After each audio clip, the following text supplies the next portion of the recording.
Hey there, it's just me, Nero here, hanging out in the back of this van. I just wanted to remind you, this is a rated R podcast, so if you need to step away, you probably should, because we are hunting monsters after all.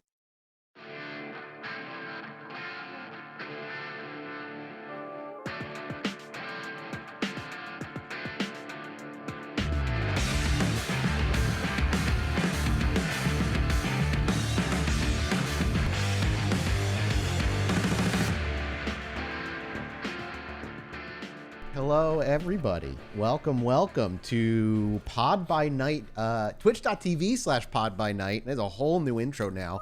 Our very first stream of a game on Twitch after doing 3 seasons, about a year and a half worth of content as exclusive podcasts. And it feels good to be back in the Twitch driver's seat. Before we go any deeper than that, hi, I'm going to be your storyteller, Mike Martin. And today I'm joined by 4 lovely players, Diana, Bub, Josh, and Dot. Hey guys, what's up? Hi. Hey. Hello there. We made it. Thank you for... Feels weird to be back in right? the Twitch seat. Yeah, we're also on camera, which is especially weird with the podcast group, but it's a very exciting kind of feeling. I feel so like that it was I can wave. wasteful not to have that before. Look at all you beautiful people. Aww. I don't. Guess who If they gets to fall in come love with back? our voices, they can't run after they see our faces, is really the hope.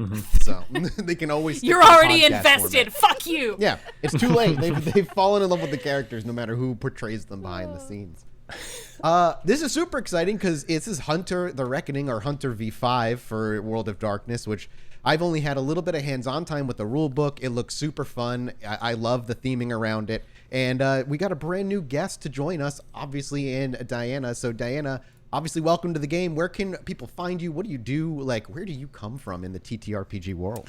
Oh boy. Well, I was born in May. No. So I'm Diana DiMacco. I do a lot of stuff in the World of Darkness, actually. So I'm super stoked to be here. Most of the time, you can find me over on Play Renegade on the Renegade Games channel, actually running Vampire and Hunter. So it's nice to be on this, like, the receiving end of all the torture for a change. But yeah, I'm You can also ask the players. I don't torture. I'm not a torturer. listen. I'm the marketing and communications director over at Die Hard Dice, so I sling dice throughout the day, and I'm one half of Barton Barbarian, so I make stuff there. And I'm just all over the place. I do a lot of stuff.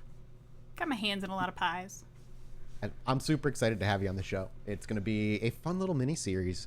We also have a huge announcement, I think, don't we, Dot? We do have a huge announcement. Oh. You're muted, though. I'm over here clicking away, so I muted myself. We do have a huge announcement, Mathis. We have a really exciting one, in fact. For those of you that have dreamed one day of a live Pod by Night show, boy howdy, have I got news for you. We are going to be at Gen Con 2022. The whole Stitch of Fate crew is going to be there live, including our dear friend Josh, which we're shipping all the way over to the States. We're shipping him all the way over to the States. So we're excited to let you know tickets are on sale for that. So if anybody is wait, they say I'm muted. I'm going to try that again, just to be on the safe side. Live. No, Okay. I don't. I think. No, did we I think get you're it? Good. Oh no, it was the Oh, announcement. yes, It was perfect. the document. Great question for all of you. So we've got a few Lag. things happening, right? Okay, great, lag. Ooh, I got really concerned with all of the tech problems I've had today. So good news is it will become available for everybody. We're going to try to do some kind of on-site recording so that there is a recording of it somewhere for all of you, but we really encourage you, if you're going to be at Gen Con, to come join us. It will be Friday night. It is a late night show. I believe it is 10 p.m. No, I'm so sorry. It goes to 10 p.m. to midnight. That's right. We have the late night slot on Gen Con TV. So guess what? Not only do you have to be there, but you're going to get to see us on their Twitch channel live and streamed from the main stage at Gen Con. So kind of just a little, Oh, damn. Past my bedtime. Yeah, way past Josh's bedtime, but too bad. We're going to pump him full of caffeine because he has to be there. He has to be there. But really what we're asking is for a little bit of help. As you can imagine, trying to ship Josh over and get us all together and to plan a meet and greet with all of you beforehand is a little extra than we're used to planning for. So we've actually set up a little Ko-Fi event to see if you want to help us make this happen. And even if you can't be there in person, if you can, buy a ticket. That's helpful for us because we get paid for that too. But you can go over here and I'm going to put it in chat.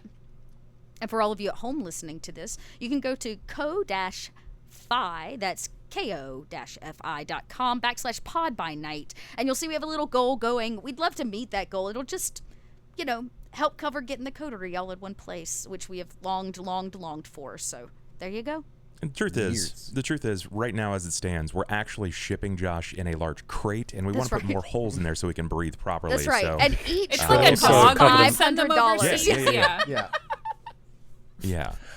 Well, have you seen that guy in Japan that wears that extremely realistic looking dog costume? He looks like a border collie. Yeah. Just get one for him. We'll put you in a crate. That way people won't know. I'll get you that means that veterinarian border peppers. collie has to check themselves in for a flight. No, I'll walk him in. I'll walk him in. Or have So his mom you're gonna walk him fly in. out there no, to have fly his mom him. walk him in.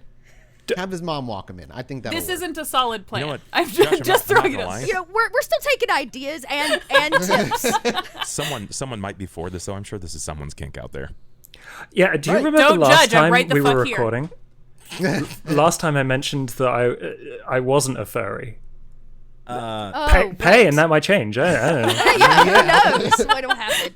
Oh, perfect. But there you go. You can go visit us. Give us, a little extra tip on the side from our usual run so that we can do something a little out of our usual. We'd really appreciate it. It's gonna be super fun. I'm excited to put on a live show for the first time with the crew. So I'll have to actually not wear sweatpants for the first time. So, yeah, you're No gonna one's have- gonna judge you. I was gonna say, live on I'm Gen gonna, Con TV. Yeah, me in what I'm currently wearing right now, my Santa Claus PJ pants. So, right on time for that. Yeah, Wears you're really in pants when we're season. recording. Come on. I'm just trying to be a little presentable at the very least. All right. Well, for those of you who are used to the podcast, what we're going to be doing here is going to be kind of what we do when we record a podcast either way. We'll be recording for about an hour before we take a very small break and then going to our second episode. Today will be a little different. We're only going to have time for one episode, our intro episode. So, it'll be just like any other, ideally for you all, just any other Twitch stream of like a tabletop RPG. But for those who like to prefer podcasting, after this is all said and done, our magical editor, Gnome, who I believe I saw him in there in our chat, will be taking our audio away and making magic, adding sound effects, music, and editing all the nonsense talk from in between out because he is an absolute master of his skill. That's true. So, yeah, don't worry. You'll still get that kind of audiobook quality type of experience if you are excited to go listen to it either a second time or maybe you're going to wait. That's coming to you. But beyond that, yeah, we're going to be playing this like we would if this was just a normal Twitch stream. So if that's that, are we all ready to just dive in? Oh, man. Yes. I think so. Let's do I'm it. Everybody's kind of ready. excited. All right. Well, let's set the scene, rein things in, and see what our cell is up to. When the screen remains black, the sound that greets our ear is one that we've all come rather accustomed to. Distant sirens squealing in the background, almost drowned out completely by a sea of honking horns. As the camera pans up from what we can now see as the asphalt of a rather ill-taken care of road somewhere buried in a borough of New York, those sounds are drowned out by the sounds of shouting, muffled screaming, coming from the various brick apartments that line this street, side to side. Windows are boarded up. Others have trash bags pulled over them, and plenty of others are simply broken or spray painted. It isn't long before we hear the crackling of gravel under the weight of tires, as a plain white van rolls into our view as our vision stays at ground level. It comes to a squeaking halt, not going particularly fast. We see 2 of the 3 brake lights are lit, the other one out for God knows how long. And as it comes to a slow stop and the large white van lurches forward, we hard cut. All the outside sounds become even more muffled as the tin of this van drowns out plenty others. Heavy footsteps and a mix of voices become clearer to us as the camera focuses first on a moving, rather large gentleman making his way to... What weapon would he have laying around, Bub? Vic would probably use a baton. That's his go-to. Guns are a bit more finicky when in clumsier hands, but he likes for the mobility, and he's not trying to get everybody else hurt. Way more manageable with a baton.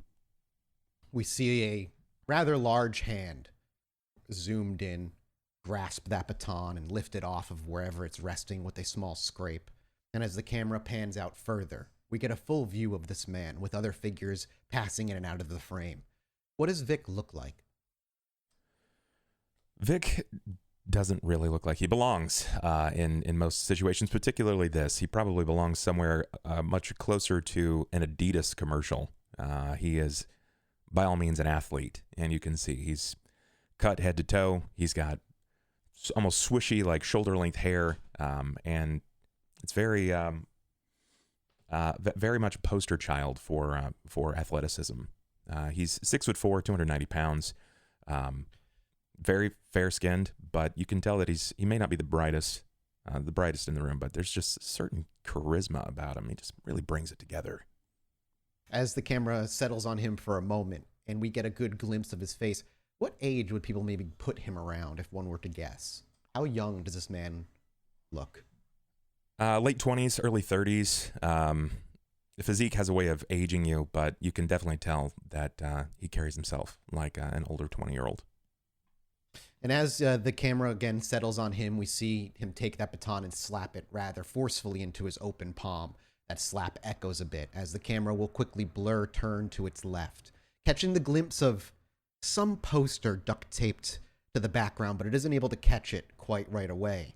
As it zooms in, as it finishes turning, sitting up near a nearby kind of makeshift shelf. Diana, what does your character look like as we see the back of your head and it slowly pans to a profile shot of you, likely, I imagine, working on something? Yes. So, Jenny is about 5'4", 5'5". She's very petite. She's got on, khakis and a comfortable-looking pair of ballet flats, a simple blue button-down, and she's got a fanny pack that's sort of tucked to one side against her waist. She also has shoulder-length, sort of swooshy brown hair, very much in a fashion that hasn't been updated since the 90s. But she's sort of mousy in her way. You probably wouldn't notice her unless there were only 4 people around. Out of curiosity, as we get this profile shot of her sat down on this small stool hunched over a makeshift shelf, can we see a clear shot of what she's working on, or is that something our viewers and listeners can't quite see in the moment? We see her maybe reaching into some sort of pocket hunched near her waist, and you hear like the wrappings of tape and stuff, but can we see it yet, or is it still not quite visible? You can probably, looking at what she has in front of her, it's very much made up of detritus and almost garbage that you would really find. It sort of looks like a found art piece. You would notice that it contains some traces of just like dust inside of it. It looks like it has a hinged mechanism. You can't really tell what it's for, though. I like to imagine as we get that glance and the camera begins to pan away, we see just the back of her head and she pulls out a long like string of hair, pulls it to the side and just kind of drops it on the ground, just pulled out of whatever it is she's putting together, a clump or a hairball. But our attention is pulled once more, not by the sight of somebody, by the recognizable and almost cliche sound of the cocking of a gun. As we whip around, we see a man in all black, standing there with a pistol in hand, double checking to make sure it's clean and loaded. What do you look like, Josh? Father McGinnis looks rather stern but calm as he's checking over his pistol. He's dressed in the garb of Father of the Catholic Church. So all black, flat collar, a small little dog collar, white cube just below his below his Adam's apple, and he is probably mid-40s, although the large badgery beard and short cropped hair it makes it difficult to tell exactly how old he is. But he is wearing a small pair of spectacles, just thin gold rims around them, and he's just kind of ritualistically checking over this pistol in one hand and waiting for the others to be ready. As he's looking over the pistol, and clearly less put together than the past two that we've just seen, a little dirtier looking, a little more haggard looking, do we hear the father as he's finishing, and his pistol is clearly loaded and is in perfect operating order? Do we hear him muttering a prayer over it? Or is he not one for prayer? He is, but he wouldn't pray over a gun. Okay. That Absolutely. Seems unlikely. He is, however, muttering prayers for the others. As the final check of the pistol is put forward, where does he keep his gun on his person amongst his priestly garb? I think he keeps it in a Bible. Oh, nice. So, like, is it have sacrosanct, where you've hollowed it out? He's certainly he feels pretty bad about it, but not as bad as he does when monsters kill people. A necessary step, understood. But before any words can be poured forward, and we get one more kind of panning look of the prior three, it's the sound of echoing light steps moving their way from the driver's seat into the back of the van that we focus on our final cellmate. One who has seemingly a tablet or something in their possession, going over what the others can't see, but we, the viewers, can see, clarifying that this address is exactly the right one that she was given in her information. Dot, as you walk into focus, what does your character look like? Kind of a petite, quaint, late woman in her late 20s, mid to late 20s.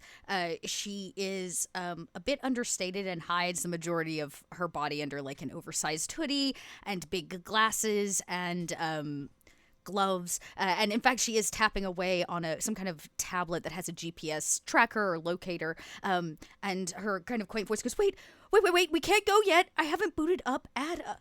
And she turns around and pulls out the drone that she has, because she does not combat. Ada does all that for her, and mounted to the top of this drone, of course, is a weapon, a gun. And she pulls out like a built out of spare parts from Radio Shack, this kind of RCA car type controller to like control this drone. As she starts to get it all kind of pieced together. The four blades at each corner of the drone begin to whir up with that ever so noticeable sound of almost like really fast spinning computer fans as this thing slowly lifts off of the ground as she puts it down, and it begins to hover around. And those are the first words spoken, a hurried voice saying, no, we can't wait, we can't leave yet. Does anybody immediately respond? The closest one as you walk in would obviously be Vic, as he's been up and about and grabbing his things ready, the father being nearby while Jenny in the background finishes working on what she's working on. I'm good. Well, I'm not trying to rain on anybody's parade, but we got to get moving. We got to beat feet. We have to take them by surprise. Right. Well, I thought maybe we'd want to go over the map and just make sure that we have all the exits covered or something, of the building. I could try to pull up like a layout or a blueprint, or, maybe go into some of City Hall's records. We don't have to go time. In. Okay. You have to come in. I'll take a look with us. over it. It'll help. I mean, I don't, Father, forgive me, but really hard to take him by surprise when you're sending Tall Drink in with a luchador mask on, don't you think? Not much of a surprise. It'll be a surprise when we kick the door down. I'm already surprised. Okay, let me just try to and I pull out like a small crypto deck. I imagine it's like strapped to my arm or something. I've like velcroed it on. It's super not high tech, but I think it is. And can I, Mathis, try to pull up some kind of map for this building? So your options would be one of two things. You could attempt, obviously, to pull up any public city blueprint of the block and whatnot, which wouldn't give you any particular details of this particular building that you're kind of sat out in front of. Again, one of countless faceless brick buildings that all seem to look exactly the same. If you were looking for more detailed blueprints on this building in particular, you would need to roll a computer's technology check or an intelligence technology check or computer's check with four successes rolled. Okay. You're trying to break into something you're trying to hack into something very, very quickly, And as opposed to spending time hacker. and hours on trying to break it down. So you would be able to add a +1, as that is your specialty. But what is your total pool It will in be this moment? 8 if plus you were 1, to- so 9. So a little under 50-50 shot. Yeah, it's a 50-50 chance. I mean, a little over 50-50 shot, rather. Okay. What is do you have anything in terms of beyond your desperation pool? Obviously, you could Let pull me see, see, let me see, because if I use or anything the in edge, van, but your edges are drone focused, right? but not the. I have 2. I have the drone, and I have global access. I have global access. That's What my does that other give you? edge, which provides me. I'm gonna pull it. I'm staring Yeah, at it let's right look now. at the Conventional rules. weapons. Yes. Yay! Yay rules. It gives me, I believe, like some kind of specialty access into like the back end of the World Wide Web, which is not at all technical. Let me actually. Here we go. Global access. So Does it- I now yeah. get. By spending the equivalent of a scene and succeeding on an edge test at a difficulty 4, the hunter can gain access to any kind of data on any subject or person in any conceivable system, ranging from surveillance to law enforcement. The cost is it's a scene. Yeah, it so takes it me would a take while. time. Okay, I look at it and go, okay, so I Yeah. don't really have time to like, unless we want to take the time. If not, then it's going to be a gamble as to whether or not I can pull it up. And just to put forward, if you critical fail or bestial, you could flag something in the system and be tracked. And not depending to on make you worry or anything, but most everything digitally can be tracked. That includes us. So, if it doesn't go well for me, blip. Oh, Ada can go. We could scope the windows. Your There is a robot? camera. My drone. Ada is a drone.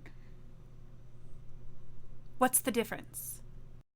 I don't know that we have time. This one can fly. for that. Okay. There's It's a other okay. differences. Okay, fine. You know what? I mean, Here, that's good look. enough for me. It's really okay. Can I Jenny, Thank you for asking that question. I didn't know the difference either. I don't it's a really drone. think we got It's the not full answer yet, but a robot? it's They're not beautiful, the same sweetie. thing. You did such a good job on the gun mount, and I know it's one of the a paint kind. is- Okay, everybody stay low. I'll just send Ada in first. We'll get a peek in the window, and then you can go in guns a blazing or whatever. Man, I'm pretty sneaky. I can try to hop around too. you are not sneaky, Vic. Oh no, I've always been told I'm real light on my feet. Sweetie, you know how everyone has different talents, and we should really just let other people. I feel like maybe the robot would be better for this particular job. You're drone. wonderful, but The just Lord blessed I you in need you different to ways. stay back here and keep me safe. And Oh yeah, we okay, just yeah. No, okay, yeah. I got you. But hey, if you ever wondered why you ain't ever heard me, there's a reason. Light on my feet. It's like Twinkle Toes. That's a cute nickname. Not a nickname. All right, let's go. Let's go. We need to move. And I'm gonna move the drone. Like I'd like to try, kind of scope the building, entrances, exits, and if there is a window that is not covered, I'd like maybe to peer in. As the kind of conversation comes to a lull, we hear the grinding of a metal door on a van roll open, that as it rolls open before it slams on the other side. The whirring of the blades on the drone become more distant and quiet as it flies out the side of the van and off to your peripheral where you can no longer see it before the door, I imagine, rolls shut and clacks solidly. You have a camera to look at this thing, I imagine, and as you're peering through a little screen on your controller, yeah. What kind of position does Ada control this thing in? Does she like to sit down, kind of like relax? Is she kind of a stand or hover? Like, oh no, I imagine I'm in the van, look? and hopefully everybody's hovering around, because I imagine the controller has the screen on it, right? So we all have to look at this tiny little screen on this single controller as I'm like, bzz, trying to fly it, and we're probably all huddled in this tiny van to top it off. As you're looking at the screen, almost to anybody other than Nero, this would be nearly impossible. The screen is monocolored, varying shades of gray and this off blue, and the screen itself seems to freeze every few seconds and pixelates before it kicks back on, meaning Nero has to kind of understand what's ahead of her, knowing when the screen is going to to freeze up every so often. She seems completely in the zone, absolutely having zero issues navigating it. But for the three of you, if you wish to try and even follow along on this thing, it would require an immense amount of effort of just practice using this basically busted screen that Nero's been using for God knows how long. Yeah, I whisper to him, "This is so cool," as I'm like, trying to fly it or whatever. It's funny she says that because she's been doing this for about a year now, and every single time she does it, she's like infatuated with the drone flying.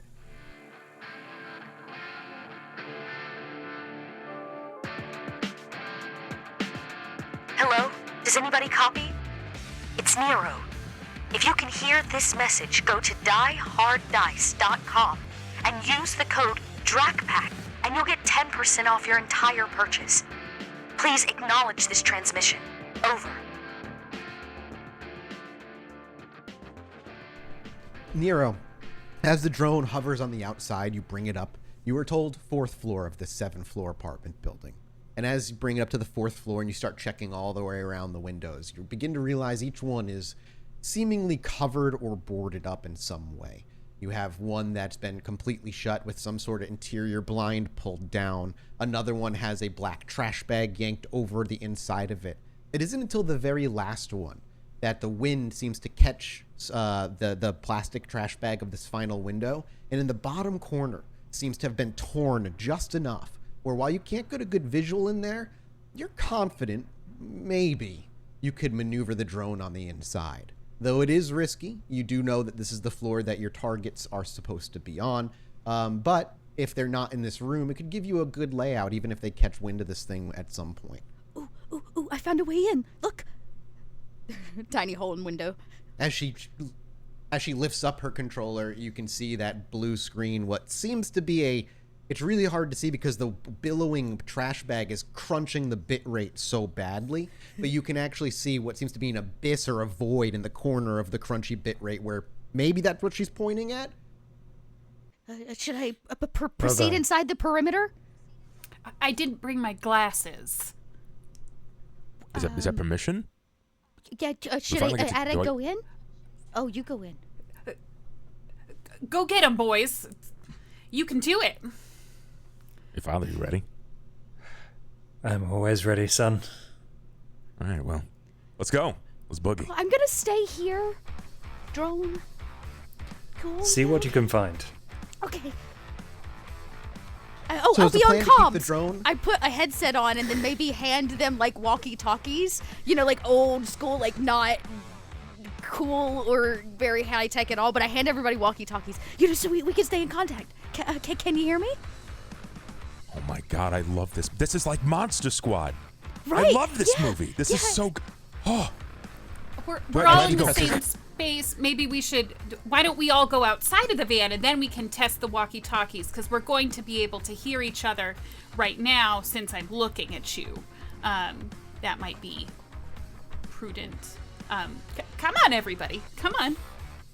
As Jenny wanders over, she opens the side door very politely in a mom-like fashion. It doesn't grind nearly as much, and it gently sits and rests on its fully open kind of position. And we see Vic take a large step out first, followed by Father.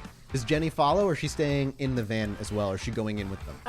Jenny follows, but she has a little trouble sort of getting out of the van because she has the walkie-talkie in one hand and this weird box contraption that she was working on in the other. So she kind of like looks at her hands and then looks down and does like that weird little like hop that you would do if your hands were full, and she sort of shuffles after the As you father and hop Vic. down, we can hear the gravel kind of just under your feet as you don't land completely solid right away, but you don't fall or anything. And as you step out of the van, Nero on the inside just rolls it, slams the door shut. And do you test the walkie-talkies?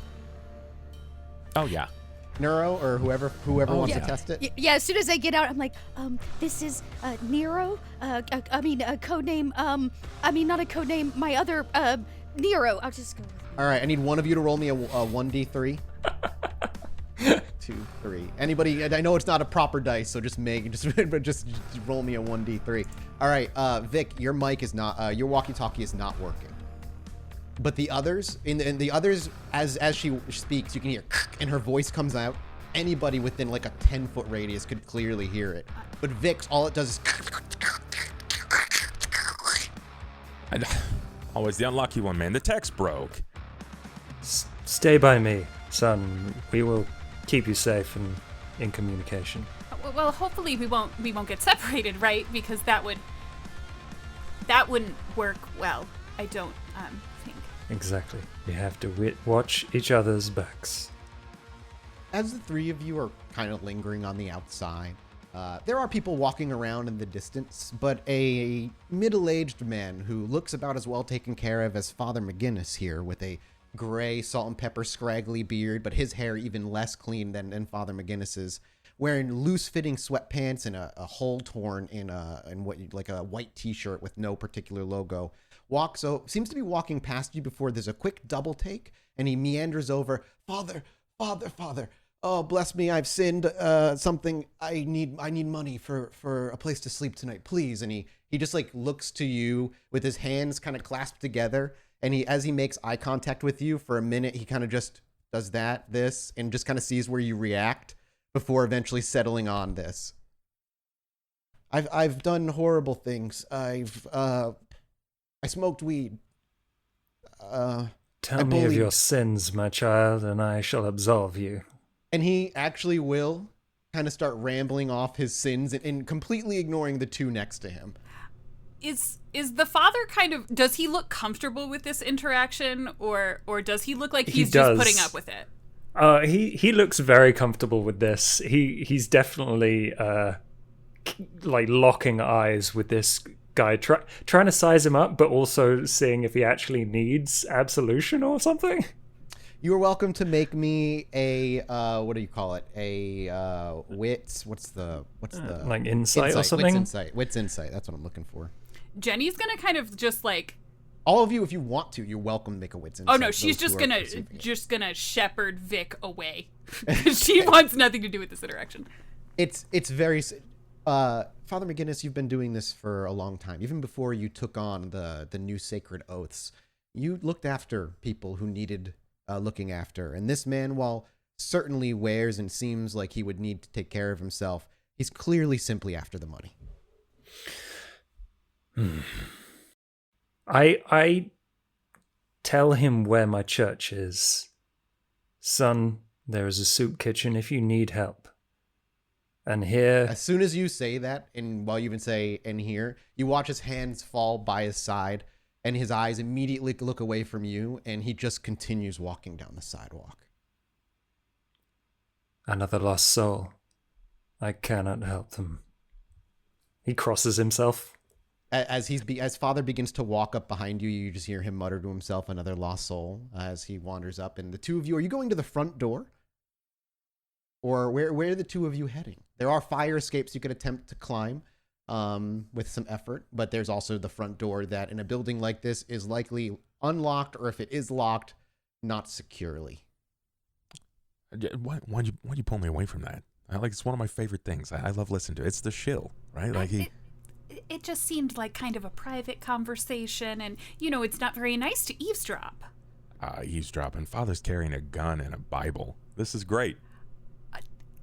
How he worships his God is completely up to him, and it's not for us to judge. It's just really, it wasn't our place to be there for that. So, do we ring the doorbell, or?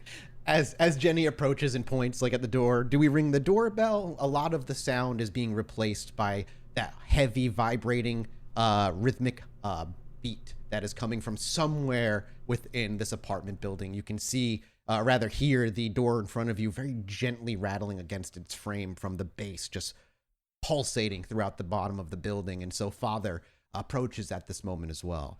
At that point, you hear Father Jenny point out, "Are we going to ring the doorbell or?"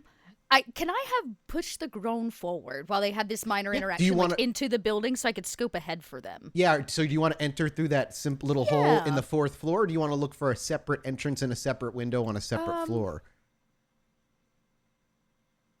Oh, that's a good question. What we are seeking is on the 4th floor. Correct. What you're expecting to find is on the 4th floor. Yeah, the drone may give it away. Maybe I'll go up a floor and try to come in through like a hallway window or something. Give me because you're making a quick look here, a wits investigation, or wits awareness rather. 2 successes. You are able to find a window that is not covered. However, the bottom half is completely shattered. A lot easier to move your drone in than the small corner that was torn away, but still a little bit of a challenge to do so. I will need a wits technology roll to pilot this thing in. It will come at the because it's difficult. You will lose one die success off this roll. Okay. You could still gain way more than if you went with the drone piloting though. So I got Ooh, 5 baby. successes. That's 5 successes with ease. As the camera sits at the base of the front door, and we see Father McGinnis from a profile shot approach the group, and there seems to be about to have conversation. We sweepingly pan up 5 stories. Hanging on the outside, now the distant horns, we retaking our audio, and we see the drone hovering from window to window until it approaches one where we're able to see that broken shot. And this drone with ease tilts to the left ever so slightly and flies right into what is a bathroom completely missing its sink ripped off of the wall and a tub that has been shattered, the porcelain broken in on one of the corners. The floor, as you look around, is grimy, and you see a few empty beer bottles just leaned up against and tousled around. As I guess they approach the door and they say that, I come through and I go, Ada has breached the perimeter. It is very clear to me that these people do not care about hygiene.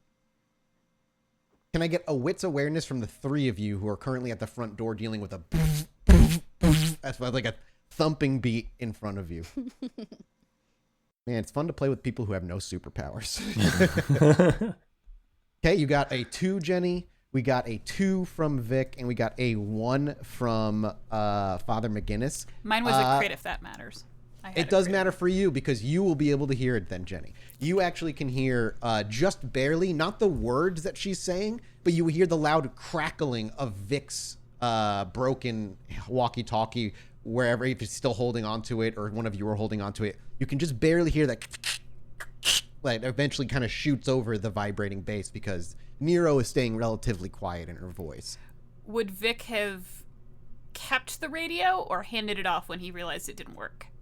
He probably would have tossed it back in the van if he had an opportunity to. Interesting. You could have, but you didn't say you did, so Sure. I imagine it's amongst the 3 of you somewhere. Jenny's probably carrying I'd say it. Maybe in the fanny pack of Jenny, I imagine. Fair. So that'd be why you could probably hear it even more so. You can hear it coming right from your fanny pack. She's going to just turn it down and click until it Click, it turns off. But you are aware that it seems Neuro is at least trying to contact you. I wonder if she's wondering where we are. Neuro, sweetie? You can hear him, Neuro, no problem. Yes, loud and clear. Now that you have it to your ear, Jenny, you can hear her. Did you just say something? Yes, loud and clear. No, before that. Oh, yes, Ada has bridged the perimeter. These people care not for hygiene. Oh, okay. Thank you. Thank you for the update. And Jenny's just gonna kind of reach down and pull out her little travel hand sanitizer and like shake it up and get it ready to go. You hear the glopping. Yeah. How are you rest of breaching this front door? I was about to say, is the rest of the 5th floor clear? Like, can I see anything else? I wanted to give him a heads up. Yeah. Oh, sure. So we'll do you're going to do a very quick then wits awareness sweep of this small, like 2-room total, like a kitchen and a bedroom and a bathroom apartment in New York. I just got a single success. Do you want to use any willpower and reroll? You could reroll 3 of them. Yeah, why not? This is how this game works. Another success. So you get 2 successes. So with 2 successes through a quick sweep, not only is there nobody apparently on this 5th floor, it's used as a habitual, you would consider party location. You just see a lot of empty beer cans and bottles, maybe a used needle here and there, but there's no bodies on this floor. Okay, Yeah, I imagine your drone is not outfitted with like heat detection or anything like that. No, the van is, but the drone is not. Sure, and so I just report back. I go, fair. it looks like the 5th floor is clear. I thought I'd meet you on the 4th floor. Jenny would hear that, obviously. That's the idea. Over. Over. Okay, over. And when we hear the final over, the camera once again flies to the front of the building where Father and Vic are probably debating how best to enter the front door. I start by trying the handle. As you reach for the handle, a very simple metallic handle on a plain old wooden door, it wobbles, but it's locked. Like, it doesn't turn all the way. But it's rather loose. I mean, Vic. I can try. If you are Vic as could make an strong as you attempt. are stealthy, I believe you can get through this. That would be a strength brawl check. Very simple. Could I Rouse is the it blood? locked? Is it locked? Well, yeah. If Vic is like, is it locked? Like after Father McGinnis like jiggled the handle, we see Vic reach forward, his big hand completely encompassing that like rusted handle, and as you turn it, it jiggles, but it is locked. Could I use larceny here to try to Dex, get in? it would be a Dex larceny check. Sure. Yeah. I'm not trying to immediately tear the handle off the wall. Well, Vic is working on that. If Jenny notices that it's locked, she's gonna start rifling around in her fanny pack and try and fashion like a skeleton key kind of thing. Okay, I like that, or like a makeshift like lockpick or something. So you make a craft roll for me as you start putting something together rather quickly. I'm gonna use my edge. Ooh, and how does it work for those who aren't aware? Yeah, so I took the edge improvised gear, which basically means that no matter where I am, with the perks that I took with it, I can build like a little tool for whatever situation best fits. I love So that. my edge pull for that is intelligence and craft. Awesome. I'm guessing that roll didn't go well based on the facial expressions. No, that just it went happened here. exceptionally well. Wow. Not a single failure in his entire pool. Wow. Okay. Well, I succeeded on making my key. If anyone cares. I mean, you're welcome to does it tell you what kind of bonuses it gives, or is it simply up to the storyteller / player? Yeah. So, hold please. The hunter is able to Gotta love devise new any number of rules. useful short-lived tools Yeah. to aid them and their comrades. It's still better than when we first got V5 rules for vampire. It's like, Skill provided a 2. Okay, so it's a 2 dice advantage on whatever I try and do with that key. okay, can other people use it, or is it just limited to your It is not usage? limited to just me. I Cool. made the tool. I can hand it off to whoever I want to. So I would allow you to have made that before Vic attempted it, especially if you were aware it was locked, and I would have allowed Vic to roll 2 more dice, just an additional 2 dice to that roll that he Nice. made. I want to believe that Vic is going to use this skeleton key in a way that it is not supposed to be used. Nice. Like he That's- just wedges so- it in the door and like tries to crowbar it open or something. I'll let Vic describe how he ends up using it as, and I'm curious even to Jenny how you see this thing visually, what it looks like. But to give you an idea, Vic rolled a total of 7 successes on this thing with the addition of your skeleton key. So yeah, what does this thing look like? So I think this probably looks like Jenny probably has like a set of reusable silverware in her fanny pack, so she would have pulled that I out love and it. immediately taken the what's the like the end of the spork that is the knife end. Yeah. Okay. The knife Yeah, end the of little my spork. serrated side. Yeah, and I probably would have taken just a little bit of chewing gum or something and put it on the edge. There's probably a bobby pin that's been wedged in there just to give it a little bit of something extra. It looks like garbage is what it looks like. It does. Straight up just looks like trash. And as it's handed to Vic, I don't hand know, you what- used gum. yeah, and tells you to use it as you're about to drop to a knee and start picking this thing. I've had a year of figuring out that her trash is the most exceptional garbage I've ever received, so I'm going to use it with confidence.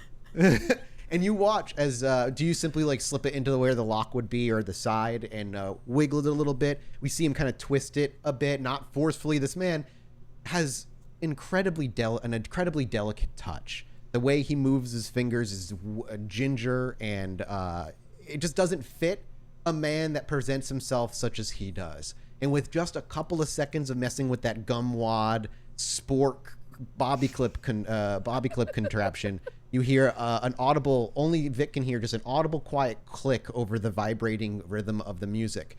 And the door itself kind of by itself creaks open, having clearly not sitting on its hinges properly, and almost slowly begins to swing open. And Father and Jenny both see he stands up as the door opens just a crick, whatever that means. Good job, Vic. That was great.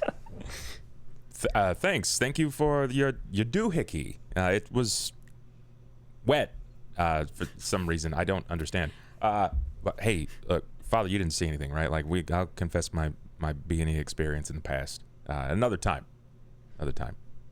It's acceptable under the circumstances. Oh. Mom, look.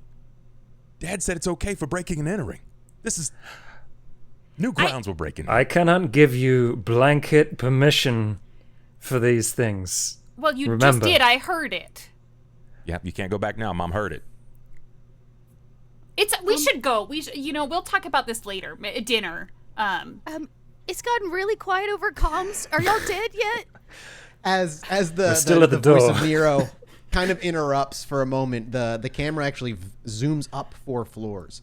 And Nero, as your drone is coming down the first flight of stairs, and you see the door into the apartment you're looking to enter, the door itself, compared to the door of the 5th floor apartment and what you might imagine is the rest, looks much better taken care of than the rest. It doesn't seem like it's like off its hinges too much. It doesn't look like that it maybe has been beaten down. There's a couple of scuff marks across it, of course. It's not pristine by any stretch, but it's much more well taken care of. And so Nero's voice kicks in and says, "It's gotten quiet. Hello? You're not dead, are you? Hello, over.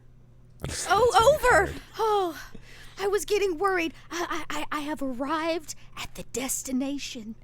Well, give us a minute. We're still at the door. We can't all fly, Neuro. I know. Okay, I'll just stay here, holding position. Over. Man, I love how excited she gets. It just like it amps me up. And you see Vic, like at this point, he kind of reaches into his pocket and he pulls out his luchador mask and starts flenching it over his head. Should we be at all concerned that the batteries on her RC thing are gonna wear out? Because when my kids had theirs, the batteries only lasted like 20 minutes. So we should hurry, right? Yeah, Also just concerned that I have they're gonna some hear spares, but she might get bored if it runs out of batteries. well, I wouldn't want her toy to break.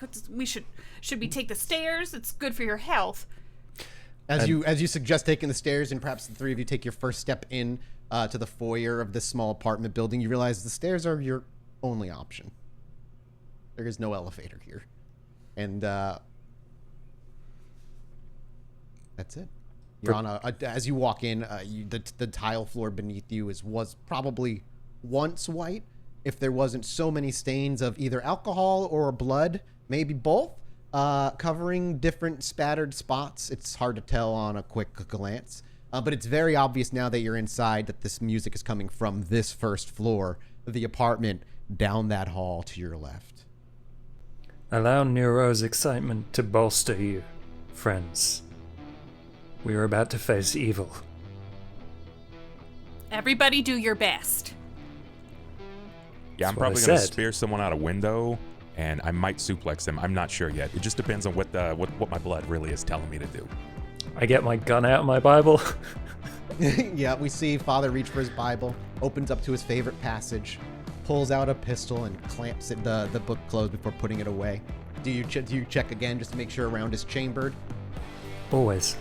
As he pulls it open, there's a round sitting there, and he lets it go with a satisfying clack.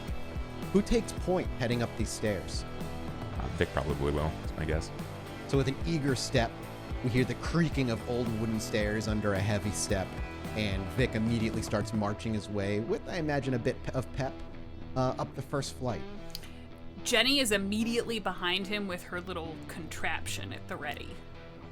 As she, how close behind him would Jenny stay? Would she stay very close to him? Very close. Like if he stops, she's going to run into him and probably fall down. And then finally watching the rear is father. And how much distance do you keep? He keeps like a person and a half's distance. He's very measured, very upright, straight walking as he ascends the stairs behind them. Just watching over them, basically. Of course. The lighting in here is poor. It's got a dim orange glow cast through many different shadows, as there's only a few light bulbs that seem to actually properly work as you're marching up the first floor and then past the second floor. And it's on that second floor that you hear footsteps coming the opposite direction, clapping down the stairs at I wouldn't say like a hurried pace, but you know, that person who just uses the momentum of the downward angle to make their way down. As they round the corner of the third floor to meet you on the second floor, it's a younger woman, maybe somewhere in her 20s, as she pulls a jacket over herself, a windbreaker jacket, as the crisp fall air is starting to settle outside. And she throws her hair up in a quick ponytail, sees the three of you, makes eye contact with each of you, though no giving any immediate motion or whatnot, and seems to simply try to skirt by you as fast as she can. Good evening. If you even say any word to her, and good evening, she'll look to you and she'll give you that common smile and nod. She just kind of gives you a smile, and she just looks to squeeze past. Is there anything weird about her? Just a vibe check there? You can give me. You're all welcome to give me a wits awareness if you want to. I mean, the obvious. She just saw a giant luchador walk past her, and she didn't flinch. She's clearly a fan. I want to know what your New York, mask baby. looks like. Oh, it's ridiculous. It's like flaming red with like these giant dragon-like eyes that whip up on the front. I wouldn't talk to you either. I'm not gonna lie. Like, yeah, I mean, tell me how many successes if you are making a wits awareness to see if you catch anything weird about her expression or what have you. One with a crit.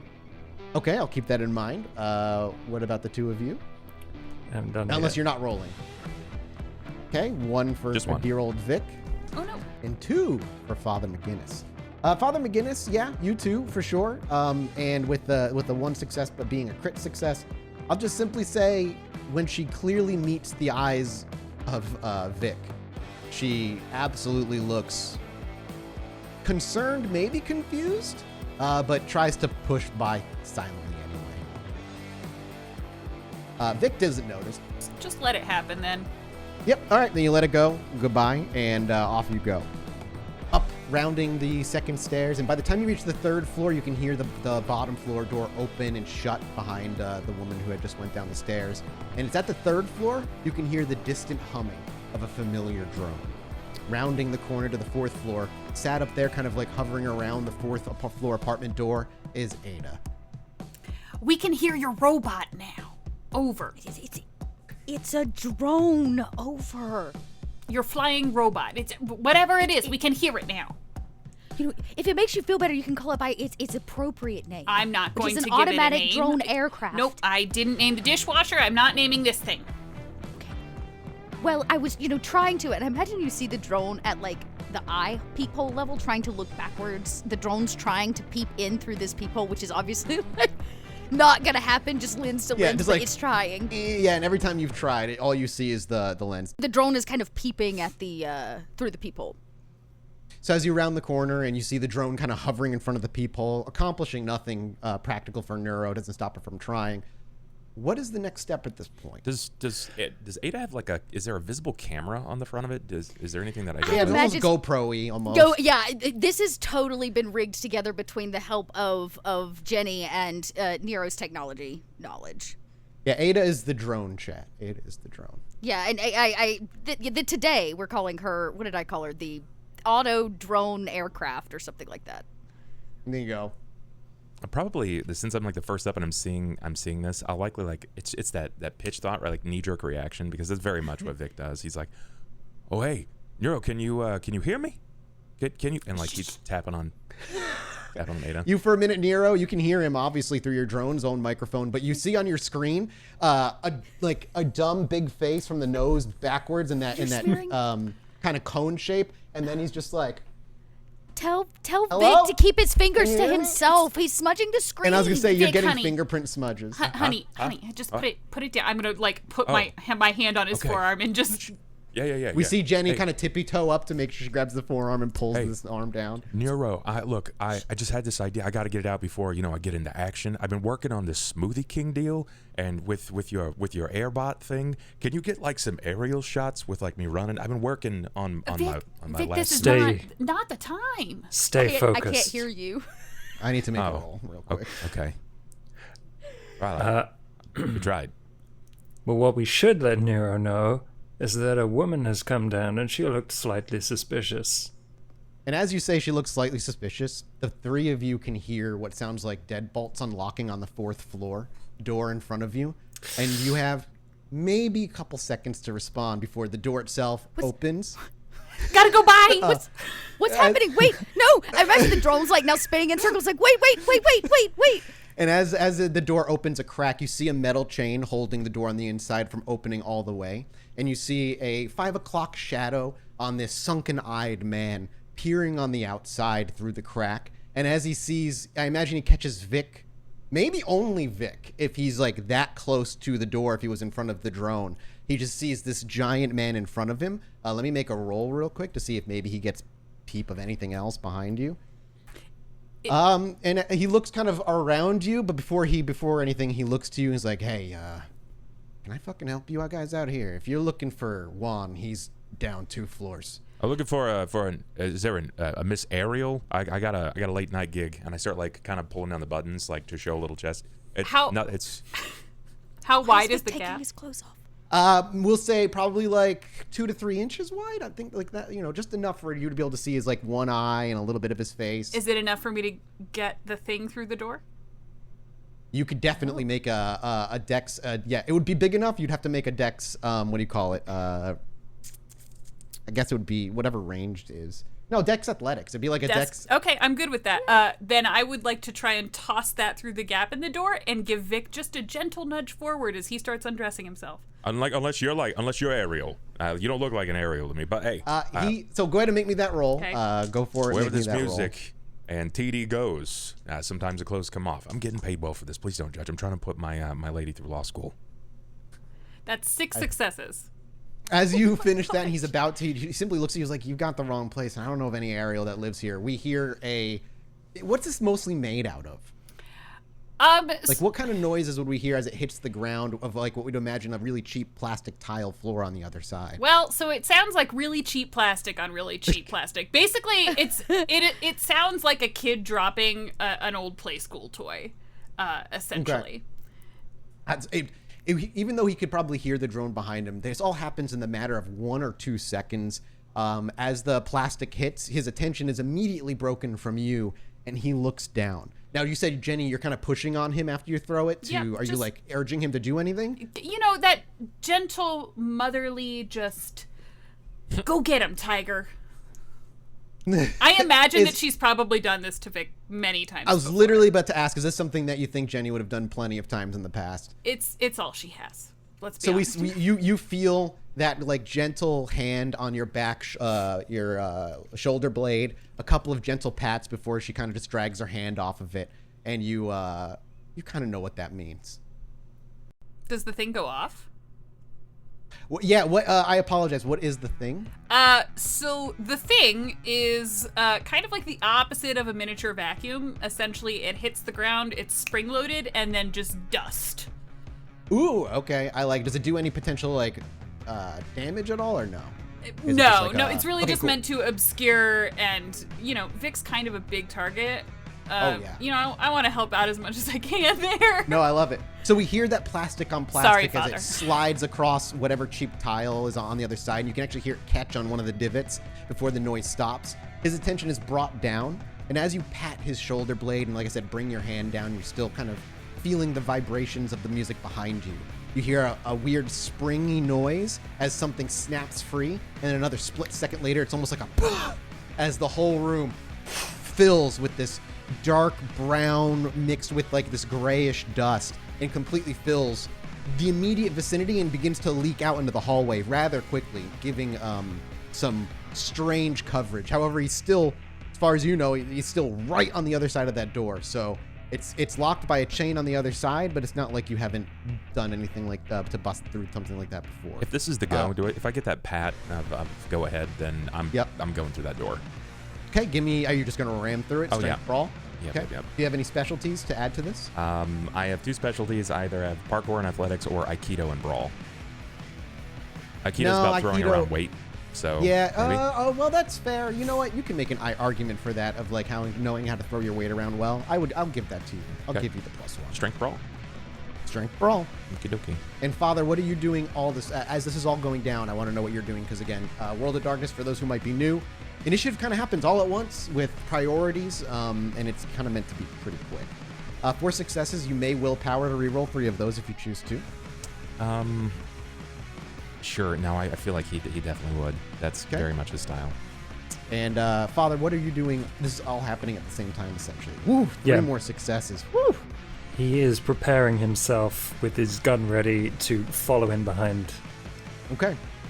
So as you hear that springy noise and the sound of plastic shrapnel and then dust and debris filling the air, Vic takes no hesitation, and we watch as he kind of just takes 1 or 2 steps back. Jenny already well out of the way, and I imagine Ada already kind of hovering near the stairs behind them to follow as needed.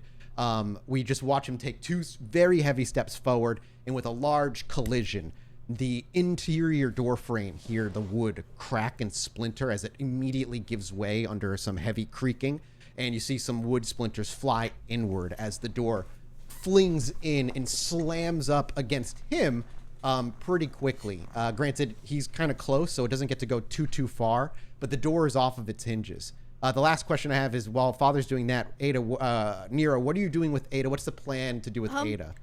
As the dust goes off and the door bursts open, I go over through the comms. I go, the last thing I saw was Vic's bare chest, and now I can't see anything because of the dust. I'm gonna just stay in the hallway, okay? And I'm just gonna keep kind of post in the hallway to make sure they don't get attacked from behind. Gotcha. Yeah. So we'll count that as round 1. He will not get a response because you caught him completely off guard as a surprise round. Moving into round 2, what is all 4 of yours plans? What are you going to do? The door's off its hinges, and your thing is completely clouding any vision in there beyond like maybe a few inches past the door frame. Does it say how long it would last? I imagine it's like a scene probably, yeah? The cloud of dust or whatever. I'm imagining it's probably like a scene. It doesn't say. It's at the storyteller's discretion, so you kind of get to make that call. You know what? Because you said this, Mathis, that my drone had blades on it, 4 blades. Can I float it into the room and use it as a suction to move the dust out? I mean, it would kick dust. Yeah, if you were to like put it parallel. I mean, your drone. Your drone.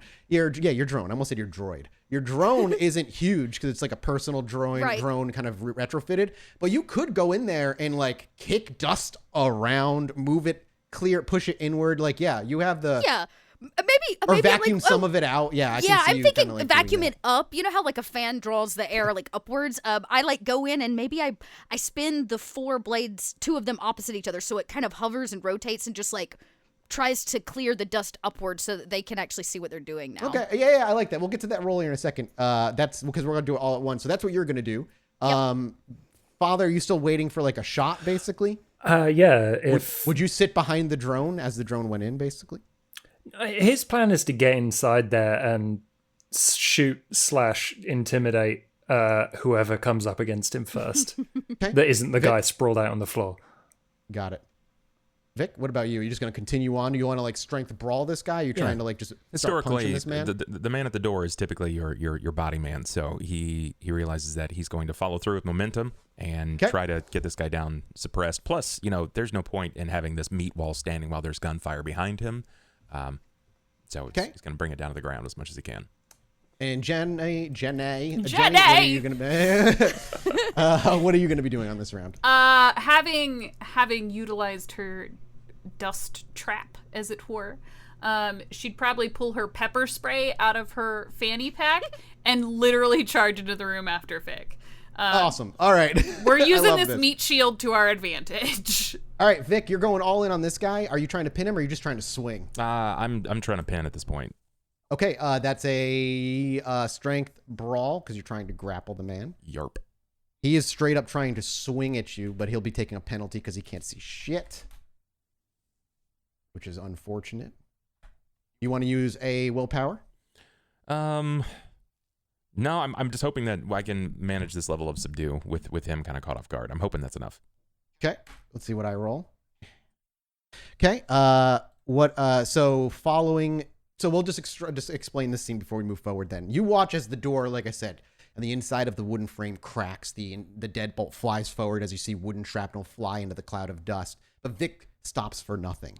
As the door meets immediate resistance from the body on the other side, Vic is reaching his right arm around and grabbing his soldier and pulling him with the momentum that he has away from the door. There's a few stumbly steps and even a couple of coughs from the both of you as you start to inhale debris, but it doesn't take long for you to put your right foot behind his right foot, and with just a bit of a nudge and throwing your weight into it, you both go tumbling to the ground, but with you in a dominant position as you leverage your whole arm and shoulder into your whole arm and elbow up into his upper shoulder to hold him there, and there's a quiet like ah as he hits the ground heartily.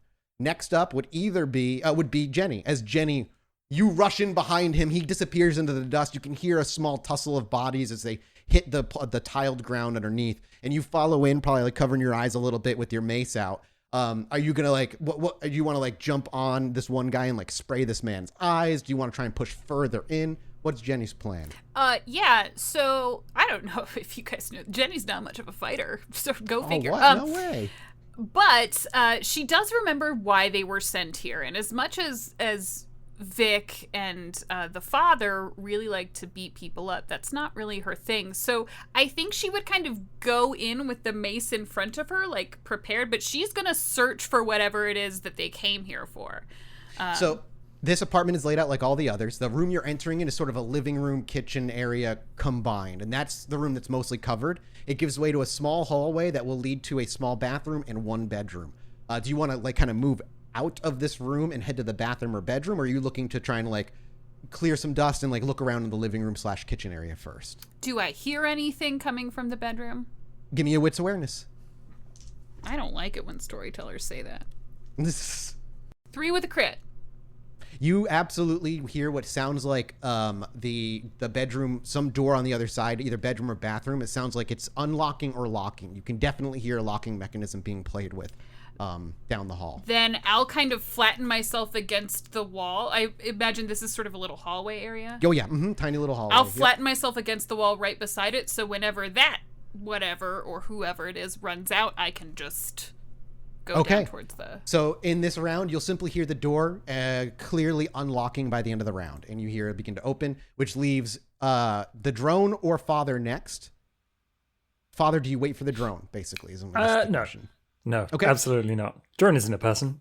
Father, you move in, I imagine, right behind then Jenny as she disappears into the cloud of debris. Yeah. And as you move in, wits awareness, you can hear the tussling on the ground, but you can't see it. Wits awareness to get a good idea as to where the bodies are. You could even try and wave away some of the smoke in the process. Yeah, he's going to try and avoid that tussle because he doesn't want to shoot Vic or something stupid. Yeah, fair enough. But he's going to try and check if there's anyone else. That is 3.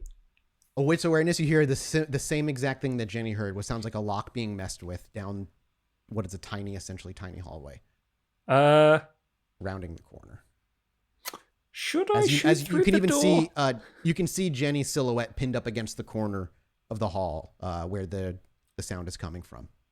Okay, I take and pin myself up against the door on the other side, looking at Jenny. They would see you as soon as the door opened. Oh, no, I see what you're saying. Yeah, gotcha. So you pin yourself up, you look at Jenny bringing the pistol up, and you two hear the door finishing unlocking. I give him like a really obvious like wink, like... Wink. And last but not least, Nero with Ada. You bring the drone in. Do you want to? Are you looking to clear and start sucking some dust out of the living room? Yeah, or just like away up to some degree. to the ceiling. So this thing flies in. Can I get a?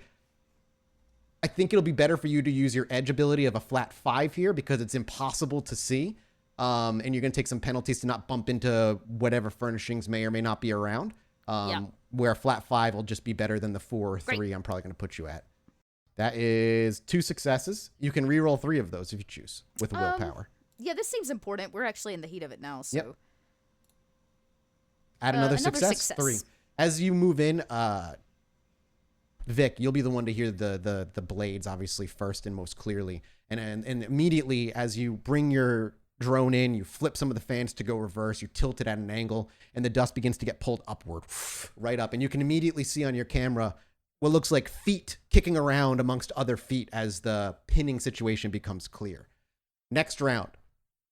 The 2 of you are waiting, obviously, for whatever to come out. They'll be coming out in a second. We're going to start with Vic. Vic, you've got this guy pinned to the ground. He's fighting, obviously. I'm just going to maintain that hold, try to wrap up his mouth so he can't say anything, and put my back to the ground with him to my chest. So it's kind of like I'm holding his mouth so he can't speak. But if someone's going to come out you're underneath him, but holding him down. If someone's going to come out the door and like start firing, I'm going to use his body as a shield. I love it. Okay. You're welcome. Obviously, your Aikido specialty plays into this role because it's still considered grapple, strength brawl. 7 successes. You could re-roll that as 3 more of I think those as well. 7. Yeah. I'm going to roll. He gets a roll. We'll see if he's able to hold up. I need to crit. I do not crit, so it does not matter. As you are able to maneuver your limbs into the proper position and with one hoist, be able to roll him over. Hands over mouth, arms in the like kind of armbar position with your legs wrapped around his, and as he struggles extremely difficultly. Ada, I imagine, is going to continue clearing the room as the visual becomes very clear now. You can see Vic is dominating the grapple. And down the hall, because the camera swoops down, the tile gives way to dirty rug in the hallway, and it turns the corner, keeping a shot where we can see the 2 of them up against the wall. That as the door swings open, we see, unlike this man, who was kind of gruff and rather haggard looking, he wears a clearly ironed kind of, collared shirt of a dark blue, and he wears clean pressed jeans, but he has bare feet as he comes out, you guys can't see it, but the viewers can, him holding a pistol. But you can hear footsteps that are approaching. You have this round to act to surprise him until he turns the corner and sees the 2 of you there. If you wanted to try and jump him, what do the 2 of you do? I'm gonna jump out and point my pistol at his head and tell him, "Do not move in the name of the Lord. I will free you from this demon." You are welcome to roll me a manipulation or intimidate. I'm assuming you're trying to intimidate. Yeah, I am. Yeah, okay. Give me your manipulation intimidation. Would he get a bonus to that if I kick out the guy's knee from the side? You're welcome to make me. Yeah, he would get a bonus if you were able to successfully kick out his knee. Feel free. Need a bonus for that. What would you like me to roll? I think for this, a dex brawl would be more appropriate. That's great. I'm good at both of those things. Wait, you're good at brawling? Look, I'm a divorcee. Listen. Oh, fuck, that's good. 1, 2, 3, Tell 4, me 5, how many 6, successes? 8. Because you're only getting 1 defense because he's being surprised. 6? What kneecap? Yeah, what? So, because he's not expecting this mom-like creature to crawl out from the hall in her It's my cryptid name. Yeah. In her well-worn Nike mom sneakers and jeans, we see a foot fly They're out. kids. Sorry, that makes way more sense. Of course they're kids. You see this leg fly out and kick out the back of their knee as it gets turned inward, and he falls down to a knee. So you will take a +1 bonus to this intimidation check. Okay, good. Because I've got 3 dice. And I mean, you know what I'm going to do if he isn't scared, right? Yeah, well, we'll see what happens first. That's 2 successes. You can re-roll 2 of those with a willpower. I shouldn't I? Yeah, go for it. That is a 3rd success. Okay. You see him. So you say. Remind me what you said. I put the gun to his head and I say, "In the name of the Lord, drop that pistol, or I will free you of this demon." His pistol. You watch as his hands immediately go loose and got brought up as the pistol clatters to the ground by his side.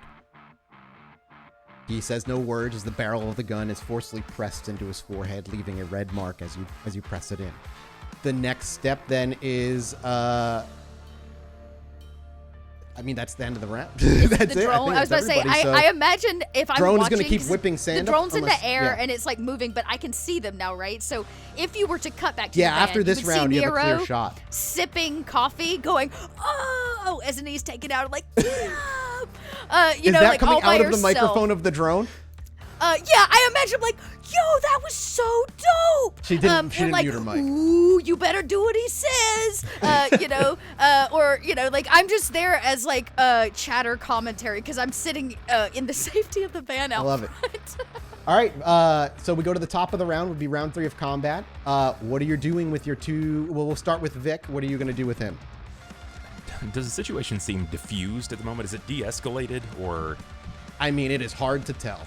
It's very hard to tell. You can't really see past the cloud. You heard some scuffling, and you heard Father's voice saying something, but it was hard to hear over the of the drone. So you don't know. He's certainly pinned. You have him. Okay. But he's still feeling like he's fighting. Can I hold this action until I find out what the others are kind of like calling the shot on? Well, you'll still need to make an opposed strength brawl because he's still fighting. And he's going to try and break out. I finally rolled well. Let's see how it happens. Wow. It took me a while.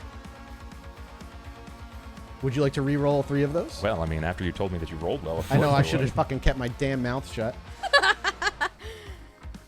I'll take 4 successes. Before we go to that, what about the other 2? Father, you have this man at gunpoint. You can put a bullet in him and end him right now. What do you, and Jenny, you're obviously watching right next to him. Jenny, sure, what are you going to do? Jenny is so excited because this went much better than most of their other plans tend to. So she's just going to kind of just like, good job, everybody, and sort of round the corner and head back towards the bedroom. Okay, so you see her disappear into the dust. That's clearly clearing out. You can see silhouettes between the dust clouds at this point. There's still someone back Father, there. I'm about to die. which is up to, so are you going to the bedroom? I'm sorry, are you passing by? Yeah, I'm trying to just cool. like, So you're making your way to the bedroom. Yeah. Totally fine. You get to the doorway and are going to pass through it on this round, which leaves Josh with Father McGinnis. What are you going to do with this man at gunpoint? You're holding him here? I'm going to hold him, and I'm going to pick up the gun that he had. Okay, absolutely. You're welcome to pick up you, and we'll get to what Bub did here in a minute. And what about Neuro? What are you going to do with your drone on this round? From here, I can now see. So I know we were told that we are looking for something, but we would know it when we see it. From here to the bathroom, do I see anything past this guy that the father looking into the bathroom, like going down the hall toward the bathroom? As you peer, we can say get to the bathroom at this point and look through the door. And beyond that, it's beyond it being a functional, if dirty, bathroom with a little less trash and an actual sink attached to the wall. It seems empty. You do see Jenny ahead walking into the bedroom. I would follow Jenny knowing that she probably needs the most backup. Cool. So you'll be following her, and I'm sorry, Father, what did you decide to do? Just keep him at gunpoint? I'm not sure if he's a demon. Roll me an intelligence resolve, please. Well, I can actually sense the unnatural, so I'm going to attempt that. Tell me what that does and the cost. Indicates if something supernatural is close. Oh, okay, sure. And I just need It doesn't to specify what is supernatural, only that something supernatural is. Yeah, close. if there is something supernatural around, I'll be able to sense it. This will take up your round, however? Yeah, that's okay. It's you decide whether it's difficulty 3 to 5, and depending on how tricky it would be is. difficulty 3 for you here. I got 4 successes. Is you there absolutely, as you sit there for a moment, leaving the pistol gently pressed into his forehead, indenting his skin, you kind of close off your worldly senses for a moment and open up yourself to God's grace and his guidance. It's almost as though when you do this, you hear his own hand, or you hear his own words and feel his warm hand guiding your attention. And you actually pick up what would be considered relatively powerful, perhaps multiple supernatural presences around you, but you obviously cannot pick up as to where. Only that God seems to confirm your suspicions. And may I please get that other roll from you, please? What was that? Oh, yeah, that was, I'll remind you here, an intelligence resolve. Oh, that was 3. Do you want to use willpower or no? Oh That's the no. last question. Okay, I was asking. Would you like to? That's not a good. No, I don't. As you look around and as you open your eyes and your senses come back to the mortal world, away from God's grace, and you feel his presence slip from you once again, your eyes lock back with your target. As he looks to you, he simply says to you, with a very pained and sweat beginning to bead down his face look, put the gun down and go pray in your church. It's better that way for you. And you have an unreasonable amount of an unreasonable urge to head back to your church and pray, and you watch as a little bit of blood seems to seep from his nose as he issues those commands. But there is no decision here for Father McGinnis. His word is as good as God's. I set the guns down, and I just say, I will be back for you, demon, as I start to walk out. The only one who's going to get a shot at catching this is Vic. Vic, you may make me a wits awareness roll, but you are also currently tied up this is a free roll, obviously, because I got to go to the ramifications of your roll. Of course. I got 1. You see, for a moment, it seems like Father walks by you. It's hard to tell because as you catch a glimpse of this figure walking by, that was enough of a distraction for this guy to loosen his grip a bit and free himself from the grapple. He doesn't dominate the grapple, but he does free himself from the grapple, immediately ready to square up and fight. Next round, Jenny and Ada / Nero.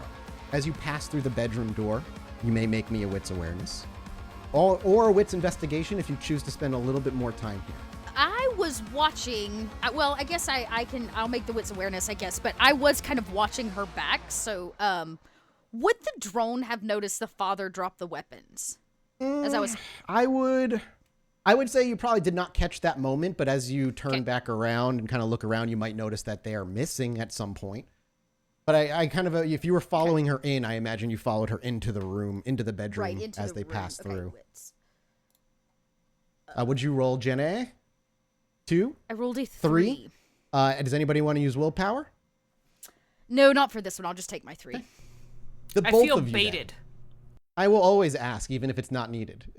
I'll try to remember anyway.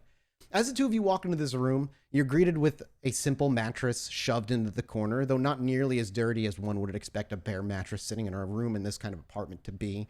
A wooden, that's just a wooden drawer without a dresser to go in, sat nearby with a few meaningless things thrown in, including what seems to be a magazine of ammo, leaned up against the kind of just plain drawer shoved into the other corner of the room.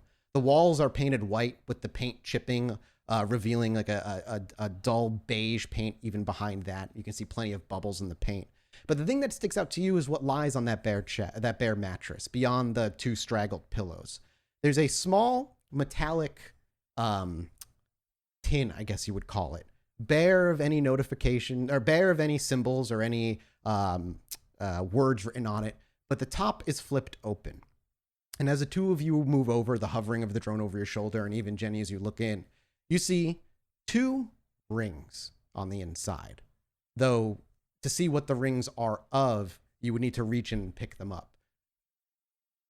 They certainly look like, at least from where you're at, extremely valuable if they're actually gold and silver as they look. They're well taken care of, cleaner than anything in this apartment, and sit plainly in this very empty metal, this empty tin. Nero comes through the walkie-talkie. It's like, shiny. Is this the thing we're supposed to get, you think? It's the shiniest thing here. I would say so. Don't touch them. No. I was gonna see if your robot could pick them up, and then I can just open the window for you if you want to take them out that way. Okay, Does I your drone imagine have grabby hands? It probably doesn't. I imagine this is what I've rigged up. Look, y'all. I can tape Do you remember fireworks to an RC car. Do you want to duct tape I guess that's the true. rings to this thing? Well, or the wait. box? I may have. So I'm thinking like a small thing drops down. It doesn't have arms, nothing to pick it up, but you can put things in it. You know those old bank teller, those round bank teller, the cylindrical ones that you put stuff in, and they used to like tubes down. The tubes. It's one they of still those. do that. But I hate to break it to you. Well, I don't put money in that way anymore. But I imagine boy. it's one of those that just kind of drops down out of the bottom of it, so you Sure. can like put things in it, and then it closes back up.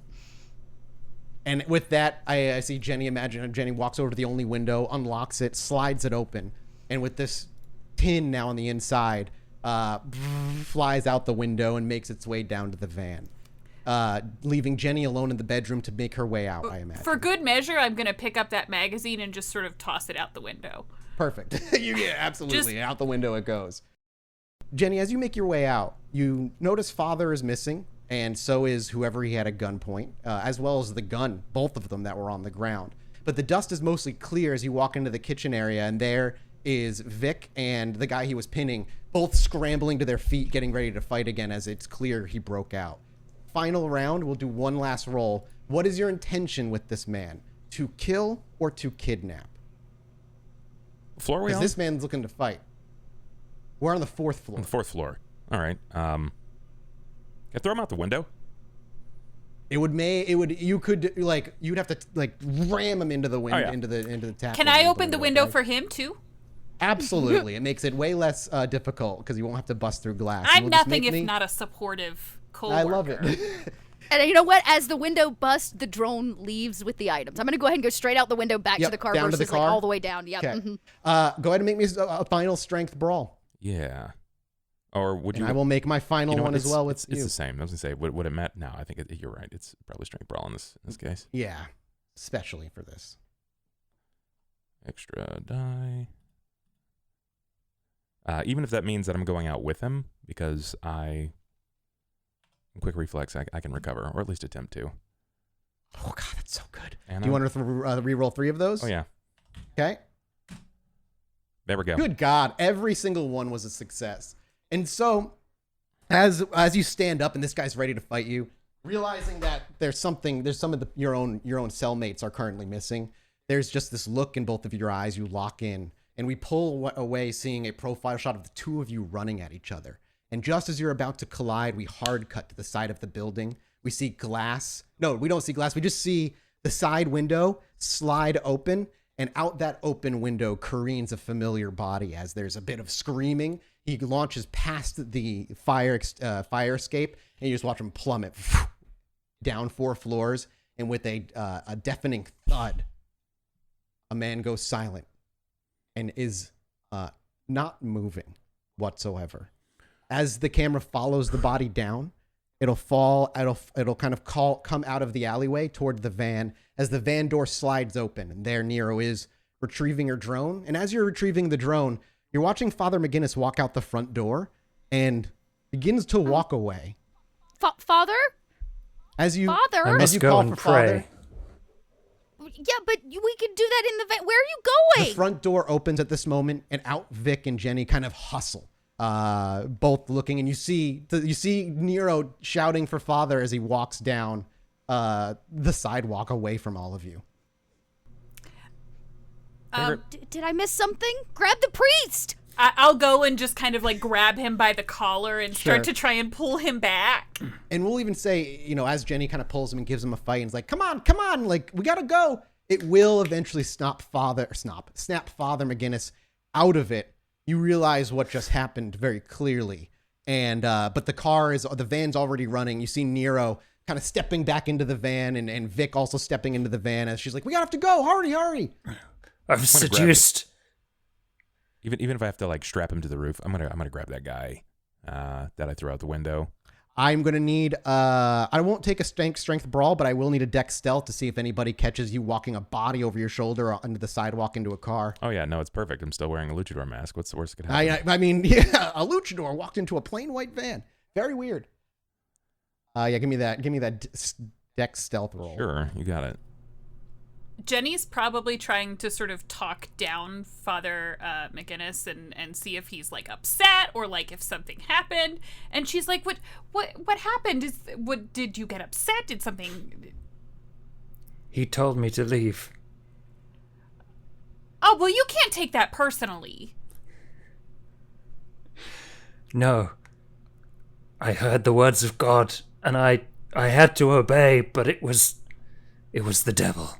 I don't think that was God, sweetheart. Well, why don't you get in the van and we'll get you some tea and maybe talk it through a little. Like that. As somebody that has been controlled before by a kindred, or I'm sorry, by a vampire or a monster. What do I get the vibe that that's what's going on here? You all would absolutely be familiar. You wouldn't know exactly what happened, other than the fact that blank bodies have a tendency of being. Some of them have a tendency of being able to command. So it might have been a full-on blank body, but could have been any of their other servants or anything else that has the ability to command. But I imagine in some degree, all four of you have dealt with something similar that's kind of muddled the brain and made you do things that you wouldn't normally have done. So definitely, Nero, this would be familiar for you, certainly. Okay. So Nero goes, you know what, Father? We're actually going back to the church. I will go and pray on my sins there. Yes. Right. Yeah, just hop in here. As the last of you pile into the white van and the door rolls closed, the engine already running and begins to peel off, we sit inside the van for a moment. The drone shuts down, and as the payload is ejected, the tin holder itself kind of tumbles forward and spills out the two rings. The camera zooms in and follows them as they hit the ground, and they land on each side. And as we swing to see the front of them, the visuals are plain as day. One is a very elaborate skull with human teeth fully intact, no fangs, with a vine wrapped around the inside of its right eye socket. And the other is simply can I get a, from any of you, I guess it would be wit streetwise. Oh. 1 success, 2 successes. Anybody else want to make that roll? I might re-roll. I'm going to do some willpower. Okay, that's better. I got a 4 now. I'd use some willpower for that one. This is, so if I know anything, total? it's the streets. Yeah.